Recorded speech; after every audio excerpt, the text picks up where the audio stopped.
إلا سوى فإنه لي أنا أجزي به يدعو شهوة وطعامه من أجل السائم فرحتين যারা আমি আল্লাহর হুকুম আহকাম মানিয়া রোজা রাখবো আমি আল্লাহ তাআলা ওই রোজাদারের জন্য দুনিয়া ও আখিরাতে আমি দুইটা আনন্দের সময় দান করলাম। বলে সুবহানাল্লাহ।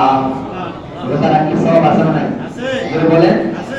আল্লাহ বলতেছে বান্দার জন্য দুইটা খুশির সময় রাখছি আমি, একটা দুনিয়ায় আর একটা পরকালে। একটা দুনিয়ায় আর একটা পরকালে।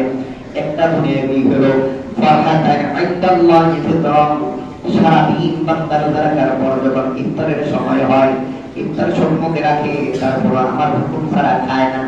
আমার আল্লাহ ডাক দিয়ে বান্দা রে জেনে রাখবা, তুমি যখন ইফতার সামনে নিয়ে বসে থাকো, আমার রহমতের ফেরেশতাদেরকে সাক্ষী রাখা ডাক দিয়া বলো, ফেরেশতা একবার তাকাবে, তারা আমারও দেখে নাই, আমার বন্ধুরও দেখে নাই, তারপর আমার আল্লাহ আমি আল্লাহর হুকুমটা মানে কেমনে, আমার সময়টার জন্য অপেক্ষা করে, সামনে খাবার আছে তারপরে খায় না।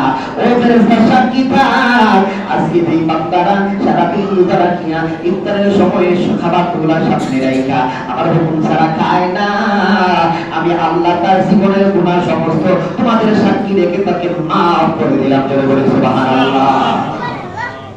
এত সুন্দর ইফতারের খাবার আছে, আমি খাইতে পারবো, তারপরও খাই না, কারণ আমি আল্লাহকে বলছি ইত্তাকিল্লাহ। শুরুতে বলেছিলাম আল্লাহ বলতেছে যে আমাকে ভয় পায় আমি আল্লাহ তাকেই ভালোবাসি। বলে সুবহানাল্লাহ।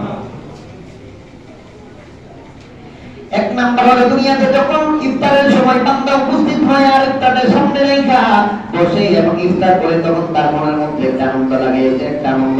দুই নাম্বার ফারহাতান ইনদাল্লিকা রাব্বিহি, আর সারাদিন রোজা রাখার পর দুনিয়া থেকে যখন বিদায় হইবে, রোজাদারের সঙ্গে আমি আল্লাহ সর্বপ্রথম তার কাছে যাইয়া দেখা দিব। বলে সুবহানাল্লাহ। একটা হলো দুনিয়ায় ইফতারের আনন্দ, দুই নম্বর যারা রোজা রেখে দুনিয়া থেকে বিদায় হলো, আল্লাহ বলে রোজাদারের সাথে আমি আল্লাহ দেখা করব। আমরা কি আল্লাহ দেখছি? জোরে বলে দেখছি? কিন্তু রোজা রাখার কারণে আল্লাহ বলতেছে আমি যাইয়া বান্দারে দেখা দেব। জোরে বলে সুবহানাল্লাহ। এর চেয়ে বড় আনন্দ আর কিছু আছে?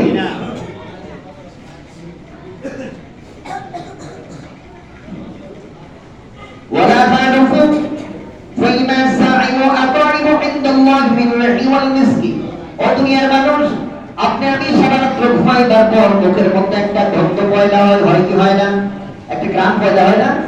আল্লাহ বলতেছে বান্দারে জেনে রাখবা, মাহে রমজান মাসে যখন রোজা রাখো আর তোমার মুখের মধ্যে গন্ধ হয়, ওই গ্রামটা আমি মাওলার কাছে সবচাইতে প্রিয়। জোরে বলে সুবহানাল্লাহ। দুনিয়ার মানুষ একজনের মুখের গন্ধ আরেকজন সইতে পারে না।